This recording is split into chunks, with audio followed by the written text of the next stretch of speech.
This afternoon I will have the singing tuna fish casserole, no pickle on the plate, well done Frenchy fries on their own plate, and Jenna's Devil's Food Oasis pie.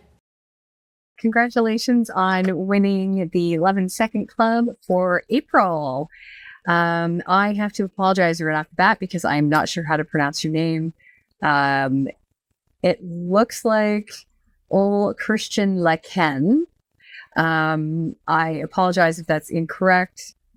Anyways, my name is Dana Bodway, and I have been a animation mentor for over 17 years. I have been a professional animator since I graduated school in 2000, so 24 years. And I've been freelancing also for about the past 17 plus years as well. I worked in a lot of studios before that on various types of projects, such as feature films, television series, commercials, DVD films, and even did quite a bit of work for some fine art installations as well over more recent years, which was an unintended career goal. Who would have thought that as an animator, I could go into an art gallery in Manhattan and see my work on display? That was kind of cool. But that's the neat thing about this industry is you kind of never know what you're going to get. There's so many different different types of projects to work on, and it just seems to be getting more and more interesting as time goes by. Anyway, I am from the Toronto area in Canada. I went to Sheridan College and took their illustration program and computer animation program, graduate. I've been working ever since. I've worked in Toronto, New York, Mumbai, India, Boston, and I've been living in Massachusetts for the last 15 years or so. And this is where I do my freelance from. And I've done lots of speaking engagements at conferences and at studios and stuff like that as well, in places such as Spain and Russia. So it's been a really fun career, I have to say. All right. So let's get sort of right into your shot. And first I will play it all the way through. And then I will start to give you some feedback and break some things down. So here we go. This afternoon I will have the singing tuna fish casserole, no pickle on the plate, well done Frenchy fries on their own plate, and Jenna's Devil's Food Oasis pie. So I just want to start by saying that I think that the composition and the framing of this is really terrific. I am enjoying your dark foreground elements, which really help to frame things in, and all of the set dressing, which gives it a very obvious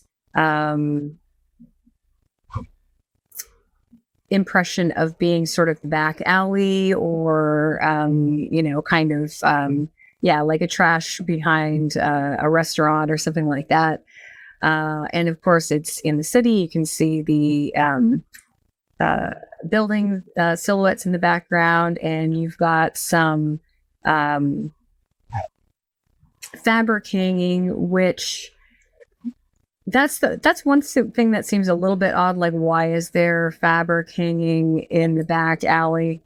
I suppose it could be more like plastic hanging from like a construction site or renovations or something like that. I'm not sure, but it drapes like their theater curtains. So that's the one aspect that sort of, it frames everything in really nicely, but it's kind of like, is it out of place? It feels a little out of place, but you could change the context of it a little bit if you made the material look something more like would be present at a construction site or if they were doing renos of the building that this alleyway is kind of down at the bottom of, or something like that. Just a thought, nothing like, it's not a huge deal. And then the other thing that kind of jumped out at me was the sign. So it says Dog's Diner. And I kind of thought that was a little bit too exposition-y, like you're kind of explaining too much to the audience. I don't think you really need it to say dogs. I think that if you had a couple of things kind of in the trash to show that the trash was like really full, and then the diner sign was sort of, kind of on top of it, and you could see it. You don't even need to see the whole, let me switch colors. You don't even need to see the whole word.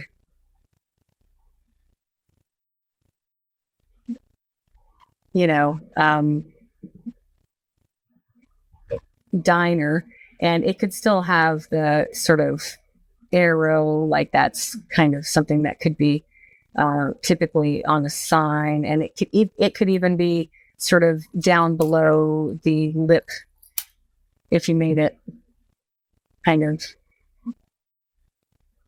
big enough. It could be sort of down below the lip of the trash barrel as well, and something like that I think might feel a little less sort of obvious. So maybe the diner is closing down and the sign got trashed or something like that. And this is kind of the garbage that's left behind. But I don't think it needs to kind of say Dog's Diner. Sometimes you can get a little bit too literal with stuff like that, and it just sort of feels like it's pandering to the audience a little bit, and being a little too exposition-y, when it could just sort of be the suggestion of kind of rundown diner just by being a trashed diner sign. The things on the plate for the dog are lovely and unappetizing, which is perfect. He is obviously trying to talk himself into the fact that he's about to eat a terrific meal, even though we can see plainly that that's not the case. And you can tell how that process of thought goes for him when he's talking about all the delicious things he's going to eat, and the way he kind of gets lost in his thought process of the descriptions of those things, and sort of really starts drooling for that, even though he doesn't have it in front of him. I like the flower in the old boot. That's really really quite cute. And of course, the fish bones in the pile of blech, and the old can, and the broken eggshell, all that stuff works really well to kind of just give that suggestion of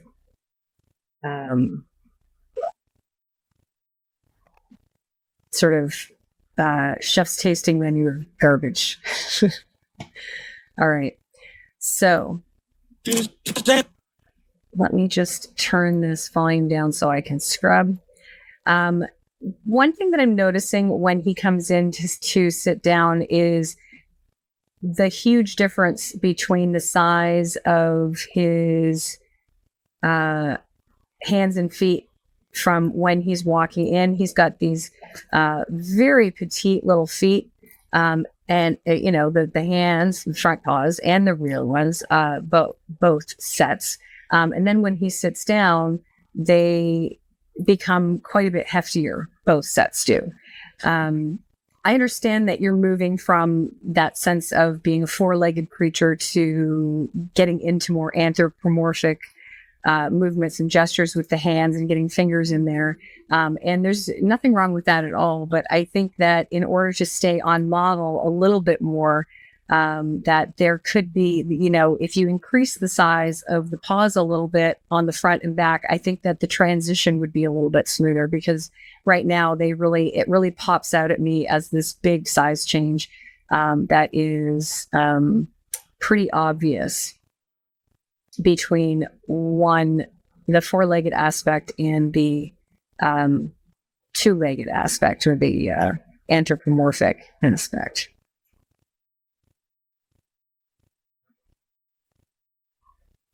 I'm also finding that the way that his ears are perked up the entire time, I'm kind of feeling a lot like the design is reminding me of the rats in Ratatouille. The proportions, I guess, and the way that the hands are sort of tucked in front, kind of like they were in Ratatouille. And the ears are not quite rat-like, but they're not totally dog-like either, just because they're sort of staying, they are taller, but they're in like this kind of circular, shape up above his head. And so I do find my attention keeps going to that, and I keep feeling like he looks like, Remy the rat from Ratatouille. And of course he has the long skinny tail as well, which also, it's not quite as long as a rat tail, but it sort of leans in that direction a little bit, enough for me to end up thinking about it maybe a little bit too much. But he's very appealing nonetheless. And you've done a really terrific job with the expression and lip sync. I think, I love the really exaggerated mouth shapes on the lip sync. I love the way that the tongue has a lot of movement in there. I love that you did an S sound with the tongue. It's sort of like he should be lisping, I guess, with the tongue out that far, but it still works.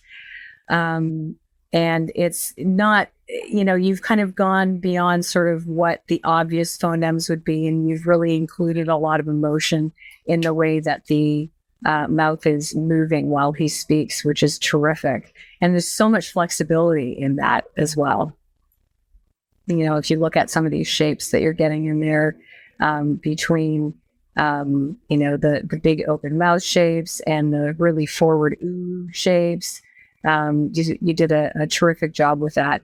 And overall, I think that other than, the hand and foot thing that I mentioned before, I think that the volume of the character is staying pretty solid throughout, in terms of, squash and stretch, and feeling like he is, he's even with a little bit of squash and stretch, he's still remaining within the structure of his character. One thing I'm going to mention that I noticed that were beautiful details that I really I've watched this a whole bunch of times, but one of the things that I really liked that you did was these little pause moments where the character's like inhaling when he's speaking. Like right here. Pick along the plate, and he does the little people do that when they're talking. They're going to say something, and they kind of do the little licking of the lips and then inhale. That's something that people tend to do, when they are thinking of the next thing that they're going to say. And then Frenchy fries, and he's got a nice hold on the S, which really lets that sound follow through. And then on their own plate.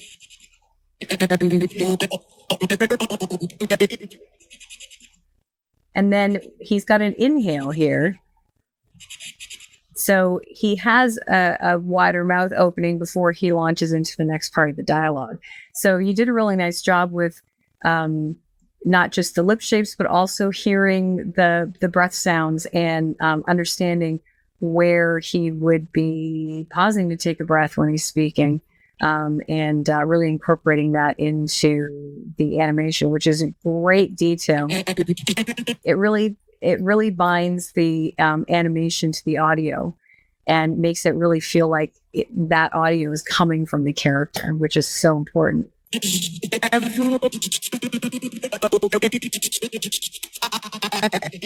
Okay. So I would say that the character's kind of got three emotional states. So at the beginning, he is putting on pompous airs. So he walks in with that very kind of highfalutin strut, looking very important, very, hoity-toity, nose up, eyes kind of closed. So you get that sense that he is really believing, or at least trying to put the impression out that he is, and maybe just trying to fool himself, that he is going to be sitting down to a gourmet meal and that he is a VIP.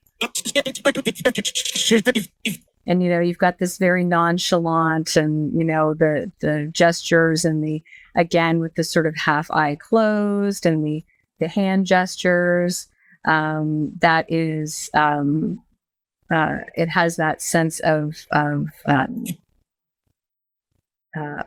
super important guy body language. He reaches back for the napkin. And then the next thing he does is he puts it around his neck. So this is where he starts to lose the whole pompous facade. And so at this point, he's kind of devolving into a little bit more of a lowbrow sort of expression. And I love that he moves from, through the piece, from the very pompous to the more lowbrow. And then by the end, he is completely has no facade left. And you can just see he's wearing his thoughts really plainly by the end. His true feelings about, what he is eating versus what he would like to be eating. So well done, Frenchy fries. And, then his tongue's hanging out. So again, right, this is like that sense of, the loss of decorum with the tongue hanging out. That's not a very sort of proper way to be. And he's clearly getting lost in his thoughts here as well. And, he's not looking right at the food that he is sort of discussing. He's kind of looking anywhere else, which I think is great. He's sort of in avoidance. He's trying to get himself in this frame of mind of I'm going to be eating something great, almost like to try and fool himself. Maybe that's the only way he feels like he can stomach it.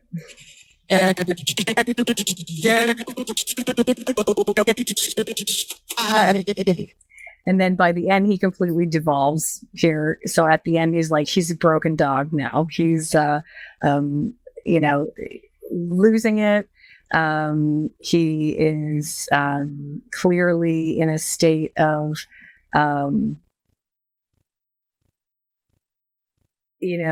a total breakdown. He's got like the wavy lip shapes. His ears come down.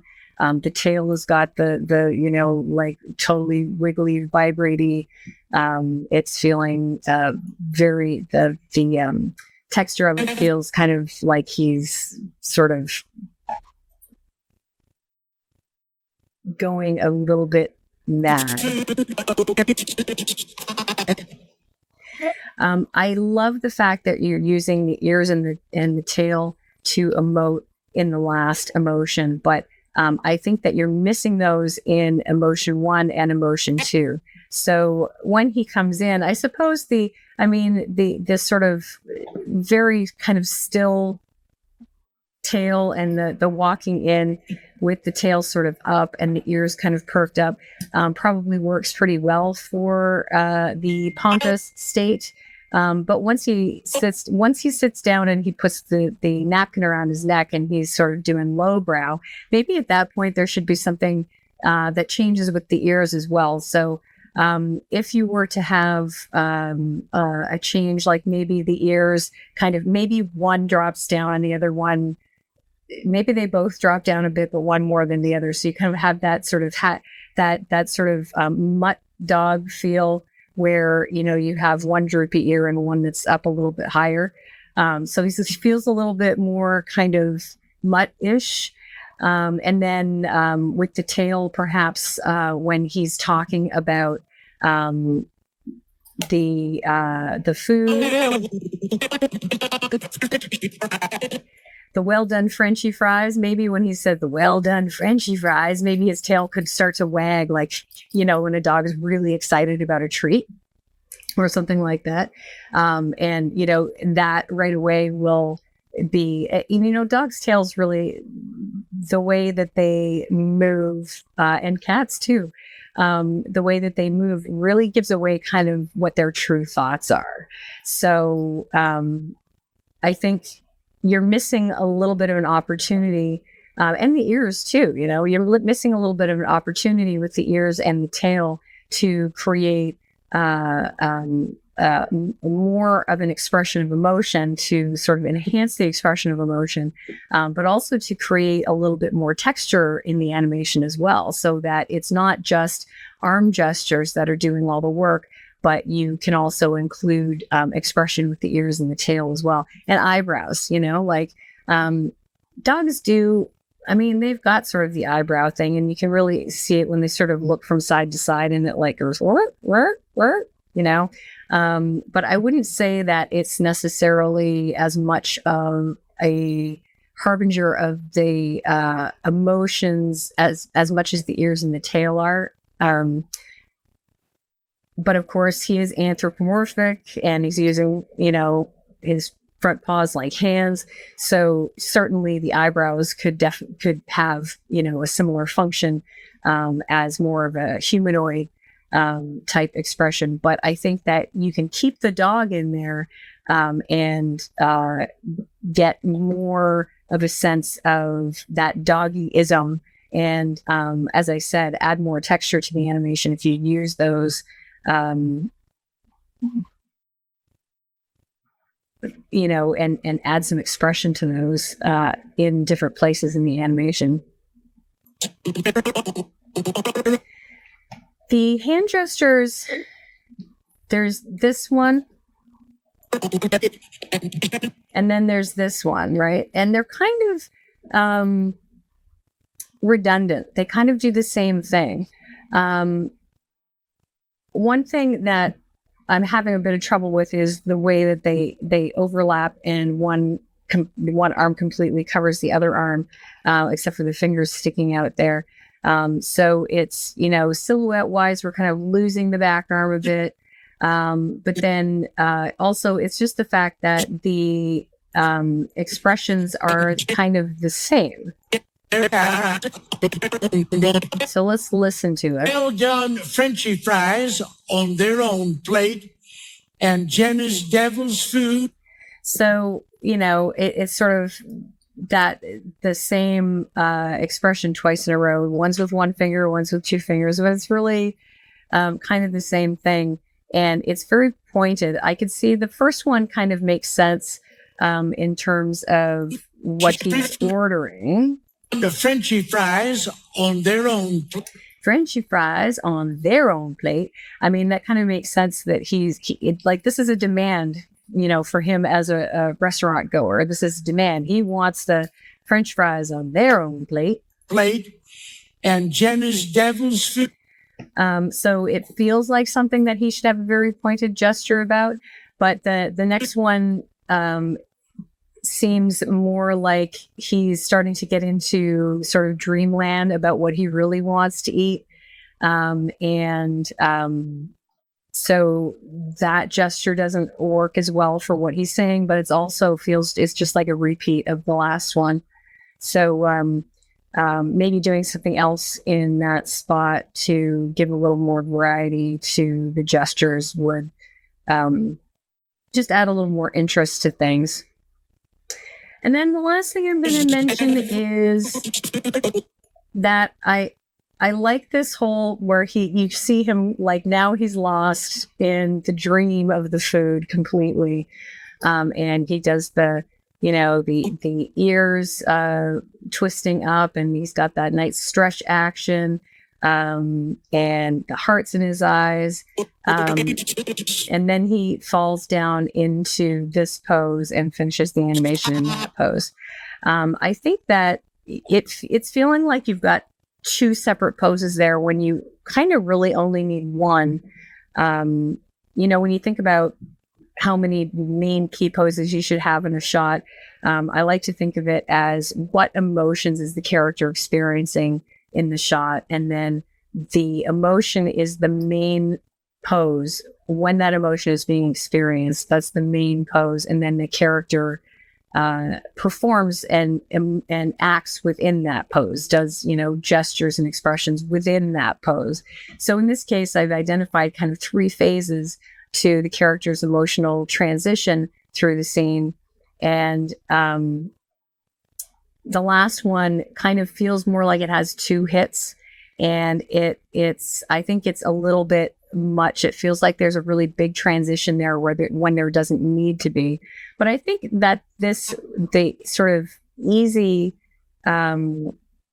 way to smooth this out would be to have the character go up into this very excited stretch while he's describing it. And then have him melt a little more slowly down into this pose.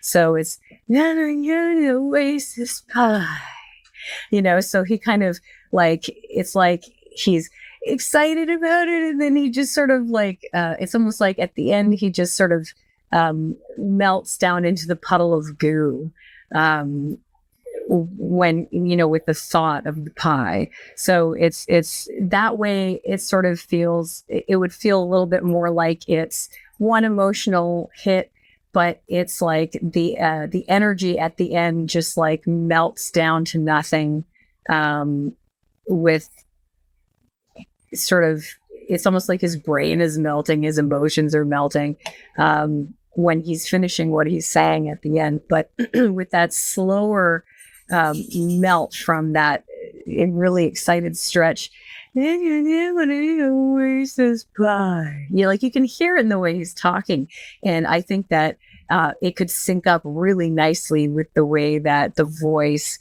is dropping. Oasis pie.